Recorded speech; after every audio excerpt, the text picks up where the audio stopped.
पिता एक उम्मीद है, एक आस है, परिवार की हिम्मत और विश्वास है। बाहर से सख्त, अंदर से नर्म है।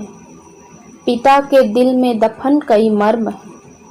पिता संघर्ष की आंधियों में हौसले की दीवार है। परेशानियों से लड़ने को दो धारी तलवार है। बचपन में खुश करने वाला खिलौना है। नींद लगे तो पेट पर सुलाने वाला बिछौना है। पिता जिम्मेदारियों से लदी गाड़ी का सारथी है। सबको बराबर का हक दिलाता यही एक महारथी है। पिता सपनों को पूरा करने में लगने वाली जान है। इसी से तो माँ और बच्चों की पहचान है। पिता जमीर है, पिता जागीर है। जिसके पास ये है वह सबसे अमीर है।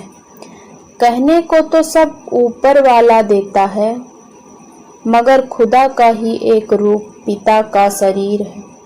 कहने को तो सब ऊपर वाला देता है, मगर खुदा का ही एक रूप पिता का शरीर है। पिता पर यह कविता आपको कैसी लगी? लाइक और सब्सक्राइब का बटन दबाने का, शेयर करके सबको बताएं। फिर मिलते हैं आपको अगली वीडियो में, तब तक के लिए धन्यवाद।